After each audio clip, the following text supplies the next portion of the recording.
This Steve Jones Show podcast is now loading. The Steve Jones Show podcast is presented by Sunbury Motor Company, Brewers Outlet, and Purdy Insurance. Let's talk about the World Series with Gregg Murphy. First of all, Greg, how have you been? Doing great. How are you? Doing very well. Thanks for asking. Okay. Now, as we all know, we get into very simple things when it comes to media coverage of anything. So now the simple thing is, are the Dodgers ruining baseball? So we'll start with simple, and then we'll actually then break the game down.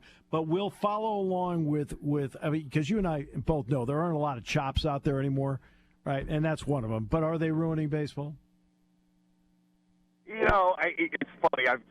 I've heard that argument, and I've heard that thing. So I think the Dodgers are doing what most teams wish they could do, and a lot of teams are trying to do, including the Philadelphia Phillies, and that's just put the amount of players, the best talent on the field all at once. And you know, the Dodgers have big pockets, and that certainly does help.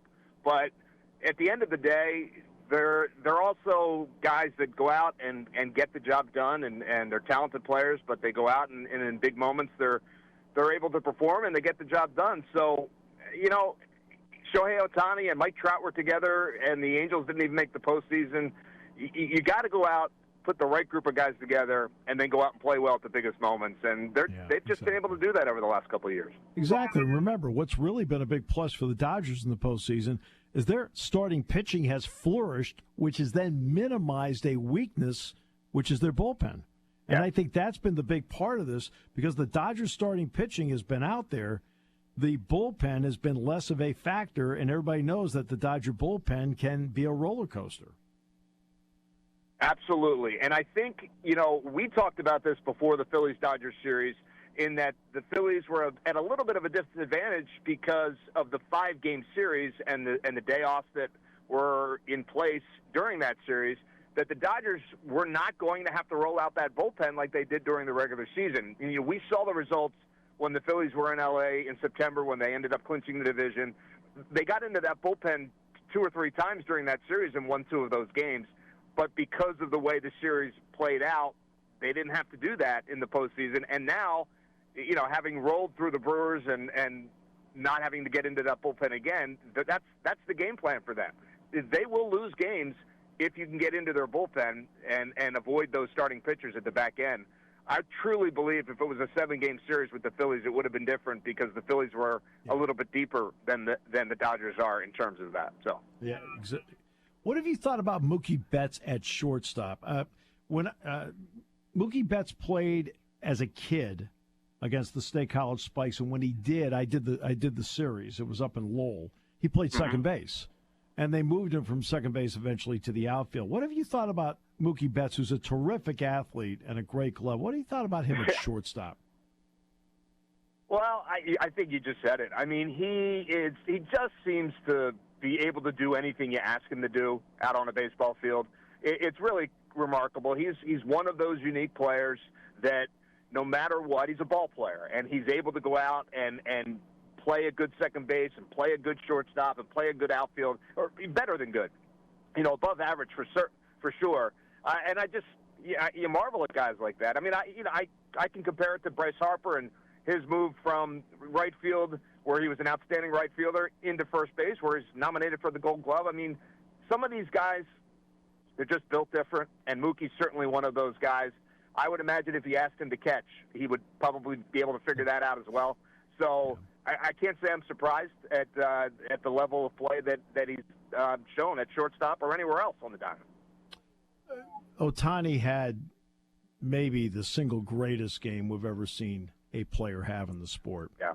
I'm not going to proclaim him the greatest player of all time. I'd like to see more of a body of work before I do that. Plus, you know, my timeline in life, I just miss seeing Ruth. Just kidding. But he actually, at the plate, was not having a good postseason. What did the Phillies do with him, pitching-wise, that really put him into what was a prolonged slump? Yeah, you know, it's a great question, and, you know, I think the Phillies left-handers, first of all, I don't think any of the Phillies pitchers, left-handers specifically, shrunk from the moment. We had seen Matt Strahm rise to the occasion a couple of times against Shohei. Certainly the starters had done the same over the course of the last 2 seasons. And I think they just have a real good plan. They're not afraid to pitch inside. They're not afraid to, stay in the zone and pound the zone. But if you make a mistake to Shohei Ohtani, he's generally going to take advantage of that, and that's what the great players do. The Phillies pitchers throughout that course of the series just did not give in and did not make a mistake to him, or maybe made one, I think, in the entire series. And, that's not going to happen all the time. He's going to get his because he is that great of a player. But the Phils were really able to do it, really against the top of that lineup in general. They did a really nice job against that Dodgers lineup. Neither team was scoring runs. It was all about the pitching. The Dodgers just able to scrape out 1 or 2 more than the Phils. So, but yeah, it was impressive, the job they did against Shohei Ohtani, because you're not going to keep a guy like that down for too long.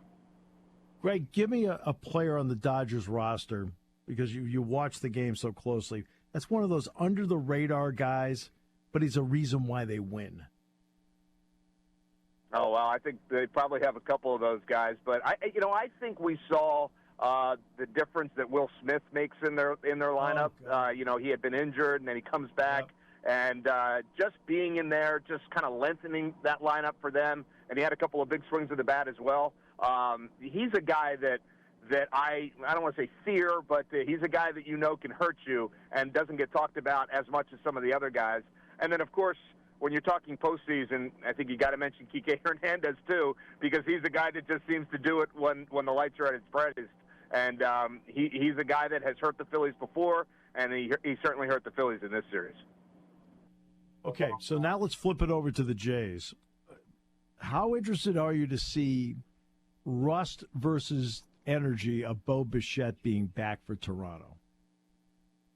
Oh, no doubt. I mean, we get a chance to see Bo Bichette a lot in the spring, and I know he's had his injury issues over the course of his career, but when he's healthy, he's a dynamic player, and, he's a guy that he's a big part of what the Blue Jays are trying to do. So, yeah, I'm excited to see these two teams play. I truly believe in my heart of hearts the 2 best teams in baseball played in that first series, Phillies and the Dodgers.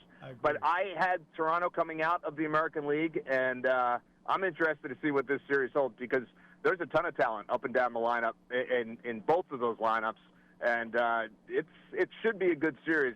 I'm hopeful the Dodgers don't just roll over the Blue Jays. I'm really hoping the Blue Jays can put up a fight. Yeah, it's interesting because, you talk about a Blue Jays team that actually lost the first 2 games of the American League Championship Series, then came back and finally beat Seattle. Yeah. They've got the first 2 games in Toronto this time through. And the rookie, Trey Yasevich, will be on the mound to start for Toronto tonight against Blake Snell. What is your thought on Yasevich, who obviously in the previous series was dynamic out of the gate in the postseason?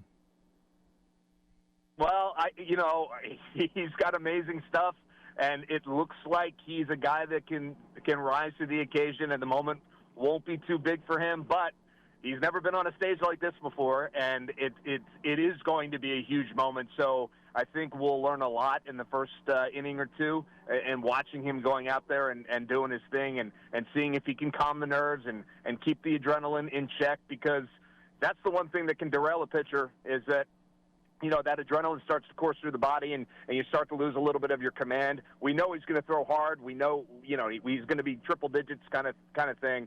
But you also have to throw strikes, or at least throw with command. And so I'll be interested to see it tonight. And I think he's going to be just fine, but I think he's got to prove it, that he can do it at this level, at this stage. And on the flip side, Blake Snell, we know can do it, and we have seen him do it on the biggest stage, and he's been as good as anybody in the postseason so far this year. He's been remarkable. So it'll be a great pitching matchup tonight, no doubt about it. It's amazing what Snell can do when the manager lets him go 7 or 8 innings. Okay, we'll leave it at that. I was going to say, and when Snell decides that he wants to go deep into a game, because I do think that's part of it. He's not a guy that has always fought through the sixth inning and taken the ball in the seventh. But I think he has shown over the last couple of weeks that, he can do it, and he can do it at a high level. Your thoughts on, you mentioned talking about seeing guys in spring training a lot. Your thoughts on Vlad Guerrero as a hitter and apparently watching him now becoming a real leader? Yeah, I'm a Vlad fan. I enjoy watching him play. I think for the most part, he plays the game the right way. I mean, he might not run out every ground ball, but he's a guy that plays with a lot of emotion, a lot of energy. So I like that, and I think he's a fantastic hitter, and he he'll fall into those spells where a lot of hitters do and start to chase a little bit, start to press if things aren't going well. You hit a couple of line drives right at people. You start to expand the zone. He'll do that from time to time, but he really seems to be locked in at the moment, and he is absolutely a guy that can carry a team. If he can stay hot, if he can be a guy that every time up is doing something or at least causing some havoc, I think he gives the Blue Jays a chance against this Dodgers team. I have the Dodgers winning it, but I think with a guy like Vlad, if he can stay hot, they can compete. See, I look at him, and I think he gives them a puncher's chance. And I think that's what you can ask for, is to have a guy go out there and give you a puncher's chance. And I think that's what Toronto needs, is that. What do you think of Toronto's? Okay, they picked up Bieber as the season went. It looks like he's helped. What have you thought about the Toronto pen to this point? Because we're talking about the Dodger pen. What about the Toronto pen? Well, there's a couple of familiar faces in that Toronto pen, so I've been kind of keeping my eye on them. Look, I think every bullpen is a similar kind of organism, right? They all have guys that can throw hard. They all have guys that have had flashes of brilliance where they're just unhittable for a period of time. We saw that with Jeff Hoffman when he was with the Phillies, and then we saw moments where he really struggled and got hit and couldn't find the zone. So the bullpens they're really the X factor when it comes to baseball, in my opinion. You almost kind of know what to expect from your starters. You almost know what to expect from your offense. It's the bullpen, and bringing it back to the Phillies, it's what has been the Achilles heel of the Phillies for the last couple of years. So, there are a couple of guys in that pen, as I mentioned, Sir Anthony Dominguez being another that we know well, and we know how talented they are. We know they can get the job done. Now it's just a matter of going out and get the job done. I was riveted to the television watching Jeff Hoffman finish out Game 7, and he looked as dominant as I had ever seen him in that moment. But I've also seen the flip side of Jeff Hoffman. So you just got to hope, if you're the Blue Jays and the Blue Jays fan, that they get the Hoffman that they saw in Game 7. Yeah, this will be the last part of this. But, Greg, I've felt for years, and you may disagree with this, but to me, I think every organization, I don't care if it's the Phillies, the Dodgers, the Mariners, whomever it happens to be, they're trying to find 3 or 4 guys to be in a bullpen where they're either going to have their career year or maybe their second best year, and they're just rolling the dice that it happens when they have them. Yeah, no, I absolutely agree with that. I you think back to the Atlanta Braves a few years back when they won the World Series. You can go as far back as like the '93 Phillies and years from a lot of guys, just that never have those kinds of seasons again. Brad Lidge, perfect example, a terrific closer throughout the course of his career, terrific player, but never had a season like he had in '08, before or after. That's the nature of the game, right? I think that's why the folks that have been around the game a long time, yourself included, you understand that you can put a ton of talent out on the field. You can have high payroll. You can have your superstars. You can have all of it. But if you don't have a little bit of luck, if you don't stay healthy, if you don't have guys playing at the top level at the right time, you're not going to win. And that's just the fact. And that's what makes it so hard to get to the top of the mountaintop in baseball, is that you need all of that. And you need it for a sustained period of time in the month of October. And it can be very difficult. And the team that does get that is the team that's going to end up winning it. absolute pleasure. I really appreciate the time you gave us today in breaking down the World Series. Greg, you're always great. Thank you so much. My pleasure. Great to talk to you guys, and enjoy it. Should be fun. Should be fun. Gregg Murphy joining us to talk about the World Series.